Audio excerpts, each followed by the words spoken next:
오늘 묵상할 말씀은 3월 30일 월요일 요한복음 18장 12절부터 27절입니다. 네, 오늘 본문을 보면 겟스만의 동산에서 체포되신 예수님께서 그 당시 현직 대제사장이 아니라 전직 대제사장인 안나스에게 가장 먼저 끌려가시는 참으로 긴박한 장면이 등장하죠. 맞습니다.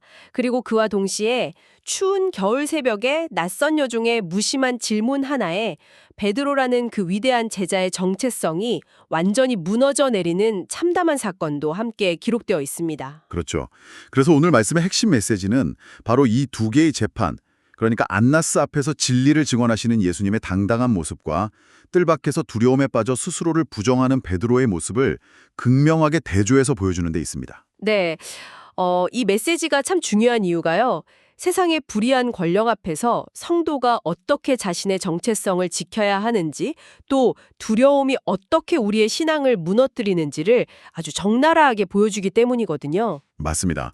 그래서 오늘 말씀의 흐름, 그 구조를 먼저 좀 짚어보면 좋겠는데요. 크게 네 개의 장면으로 나눌 수 있습니다. 네. 네 개의 장면요? 네, 첫 번째는 12절부터 14절까지 로마 군대와 성전 경비대가 예수님을 체포해서 예루살렘의 진정한 실세인 안나스에게 끌고 가는 배경 부분이고요. 아, 권력의 이동을 보여주는 거군요. 그렇죠. 그리고 두 번째는 15절부터 18절까지 베드로와 또 다른 제자가 대제사장의 집들로 따라 들어가서 베드로가 첫 번째로 예수님을 모른다고 부인하는 상황이 전개됩니다. 네네. 그 문지기 여종 앞에서의 첫 번째 부인이죠? 맞습니다. 이어서 세 번째 장면은 19절부터 24절까지인데요. 관저 안쪽에서 벌어지는 안나스의 불법적인 신문, 그리고 그 폭력 앞에서도 당당하게 맞서시는 예수님의 핵심적인 가르침이 나옵니다. 밖에서는 베드로가 부인하고 안에서는 예수님이 당당히 맞서시고 완벽한 대조네요. 네, 아주 치밀한 교차 편집 구조죠. 그리고 마지막 네 번째 장면이 25절부터 27절까지 베드로가 숯불 곁에 서서 두 번 더 예수님을 부인하고 마침내 전환점이 되는 새벽 닭이 우는 결론부로 이어집니다. 구조를 이렇게 네 부분으로 나누어 보니까요. 원작자인 요한이 얼마나 치밀하게 이 상황을 대조시키고 있는지 한눈에 들어옵니다. 그럼 본격적으로 오늘 본문에서 우리가 깊이 묵상해야 할 포인트들을 하나씩 살펴보죠. 좋습니다.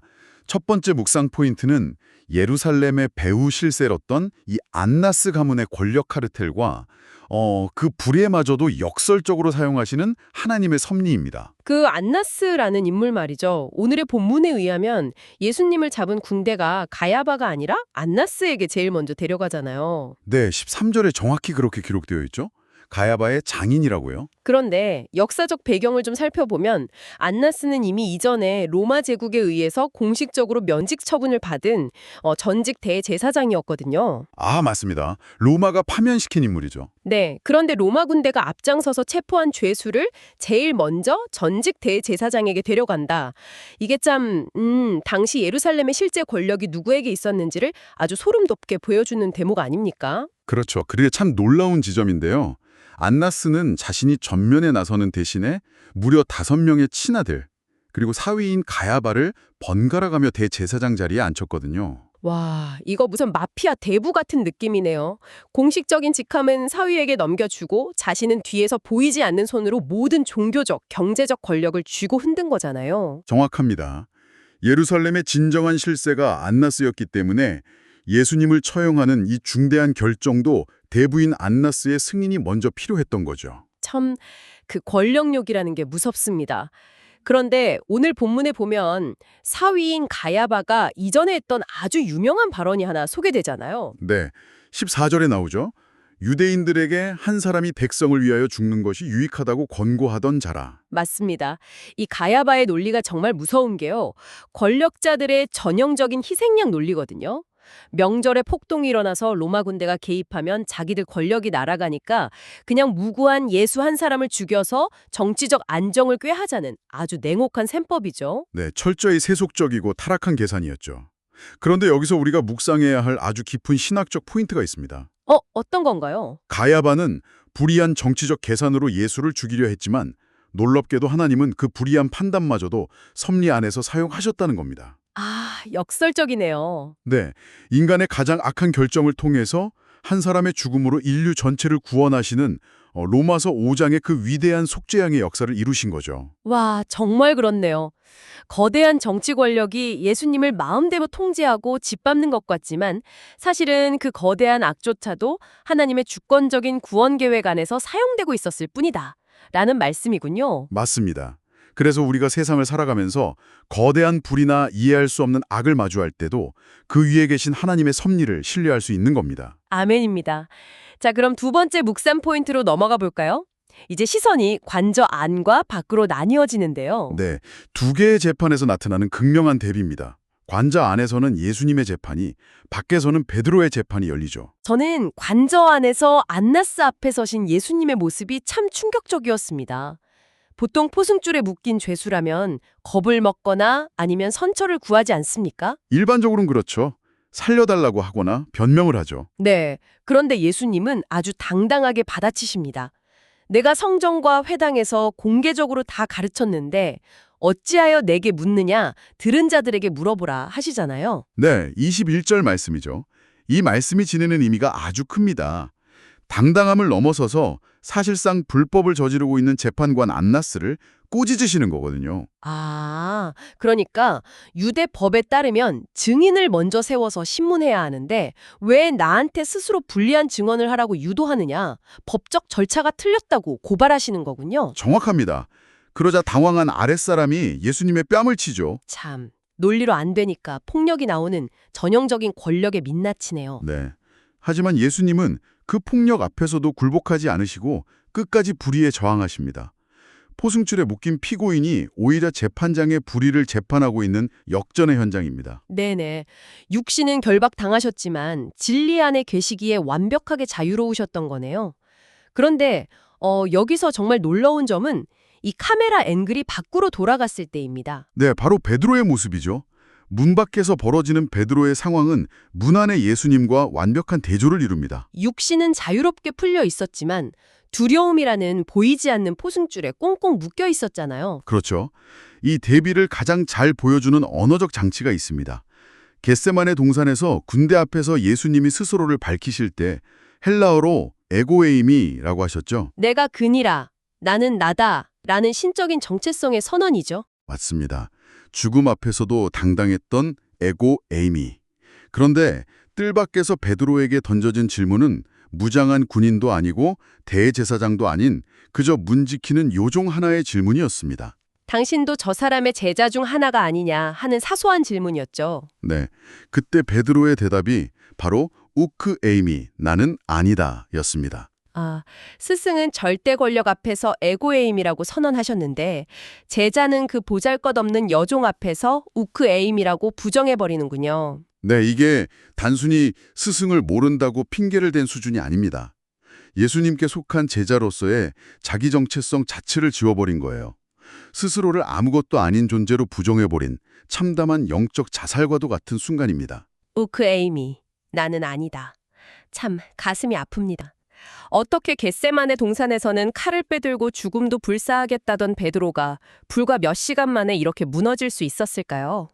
여기서 세 번째 묵상 포인트로 이어지는데요. 네, 바로 심리적 붕괴와 닭울음 소리의 상실감입니다. 오늘 본문에 보면 아주 흥미로운 디테일이 나오거든요. 어떤 디테일이죠? 18절과 25절을 보면 날이 추워서 종들과 하속들이 숯불을 피우고 서서 쬐는데 베드로도 그들 틈에 함께 서서 불을 쬐고 있었다고 반복해서 강조합니다. 아, 서서 쬐었다. 저도 그 부분 묵상하면서 참 많은 생각이 들었습니다.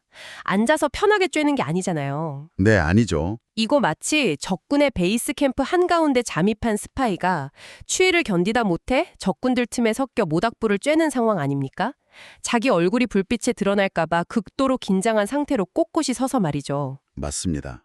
굳이 서서 불을 쬐었다는 건 정체가 탄로나면 언제든 도망치기 위해 근육이 경직되어 있는 그 극도의 공포와 경계심을 보여주는 미장센입니다. 몸은 추워서 세상에 불을 쬐고 싶은데 마음은 들킬까봐 미칠 듯이 불안한 그 분열적인 상태네요. 네, 그런데 아니나 다를까 치명적인 위기가 찾아오죠. 세 번째로 추궁한 사람이 하필이면 베드로가 동산에서 귀를 잘랐던 말고의 친척이었습니다. 아차, 네. 26절에 나오죠. 네가 그 사람과 함께 동산에 있는 것을 내가 보지 아니하였느냐? 이 순간 베드로의 뇌리에는 엄청난 죽음의 공포가 스쳤을 겁니다. 여기서 들키면 나도 저들과 같이 십자가에 매달리겠구나. 그 압도적인 공포 앞에서 내가 죽을지언정 주를 떠나지 않겠다던 각오가 종이장처럼 찢겨나간 거네요. 그렇습니다. 오늘의 본문에 의하면 이 부분은 우리에게도 아주 중요한 영적 질문을 던집니다. 베드로의 이 참담한 무너짐이 과연 2000년 전의 이야기로만 끝날까요? 절대 그렇지 않죠. 우리 역시 학교나 직장, 사회라는 거대한 관저의 뜰 안에서 살아가지 않습니까? 네, 맞습니다. 때로는 세상이 피워놓은 것 따뜻한 불빛, 거기서 소외되지 않기 위해서 혹은 치명적인 불이익을 당할까 두려워서 교묘하게 우리의 진짜 정체성을 숨기고 타협할 때가 참 많거든요. 속으로 조용히 우쿠의 의미를 읊조리면서 말이죠. 어떻게든 적당히 세상의 무리 속에 스며들어서 세상의 불을 쬐고 싶어하는 마음, 그게 바로 베드로가 겪었던 유혹이자 우리의 모습입니다. 참 뼈아픈 지적입니다. 그리고 그 세 번째 부인이 입 밖으로 나오는 순간 새벽 닭이 옵니다. 네, 새벽 3시에서 5시 사이 밤이 가장 깊은 시간이죠. 그 닭 울음소리는 베드로에게 일종의 영적 사이렌과 같았습니다. 영적 사이렌이요? 네, 어떻게든 살아남아 보겠다고 제자의 정체성을 버렸는데 결국 자기가 지키려 했던 스승도 잃고 자기 자신도 잃어버렸음을 깨닫게 하는 처절한 상실의 소리였습니다. 아, 참혹합니다. 비록 우리가 다른 복음서 기록을 통해 나중에 예수님이 이 베드로를 다시 찾아오셔서 회복시키신다는 걸 알고 있지만 오늘 본문은 철저히 이 처절한 실패의 바닥에 우리를 머물게 하네요.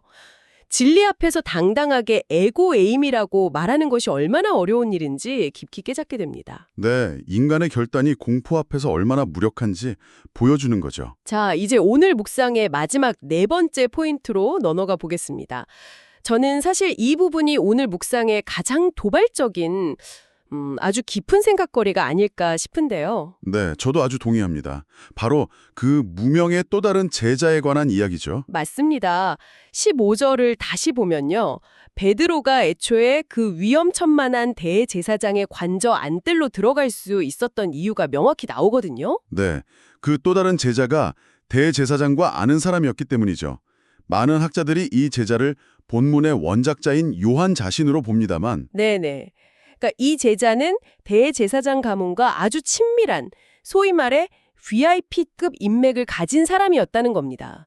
그 사람의 특권 덕분에 굳게 닫혀있던 관저의 문이 베드로를 향해서 스르르 열렸단 말이죠. 베드로 입장에서는 속으로 다행이다, 인맥 참 좋다 라고 생각하며 그 열린 문으로 들어갔을지도 모릅니다. 그런데 역설적이게도 말입니다.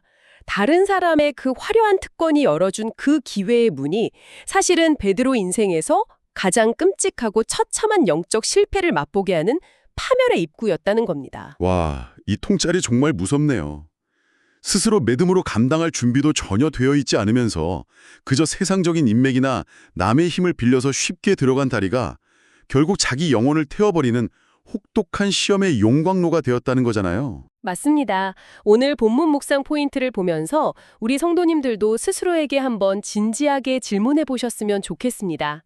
우리가 지금 그토록 원하고 있는 세상의 화려한 인맥, 혹은 남들의 능력을 빌려서라도 쉽게 열어젖히고 싶은 어떤 기회의 문이 있지 않습니까? 네, 승진의 문이라던가 성공의 문 같은 것들이죠. 그런데 혹시 그 문이 나의 내면과 신앙이 아직 감당할 수 없는 뜨거운 시험의 모닥불 곁으로 나를 이끌고 들어가는 것은 아닐까요? 남의 힘으로 연문 뒤에 기다리고 있는 것이 진정한 축복과 성장일지 아니면 나를 완전히 잃어버리게 만들 우크 에이미의 자리일지 깊이 분별해야 한다는 말씀이시군요. 네, 그렇습니다. 세상의 불을 쬐기 위해 불의한 권력의 뜰로 들어가는 것이 아니라 비록 춥고 외롭더라도 밖에서 주님과 함께 에고에이미의 자리에 서는 저와 여러분이 되기를 간절히 소망합니다. 아멘. 오늘 묵상을 통해 우리의 연약함을 정직하게 직면하고 다시금 주님의 은혜를 구하게 되기를 바랍니다. 그럼 오늘 묵상을 마치며 함께 기도하겠습니다. 자비로우신 하나님 아버지, 오늘 말씀을 통해 권력의 조롱과 폭력 앞에서도 진리를 위해 당당히 서 계신 예수님의 모습을 봅니다. 반면에 작은 위협과 추위 앞에서도 타협하며 스스로를 무너뜨린 베드로의 연약함이 바로 저의 모습임을 고백합니다. 주님, 세상에 불을 쬐기 위해 우리의 신앙을 숨기지 않게 하옵소서. 감당하지 못할 기회의 문을 탐내기보다 진리 안에서 굳건히 서는 믿음을 허락하여 주시옵소서. 비록 우리가 베드로처럼 넘어질 때가 있을지라도 다시 찾아오시는 주님의 은혜를 기억하며 일어서게 하옵소서. 예수님의 이름으로 기도합니다. 아멘.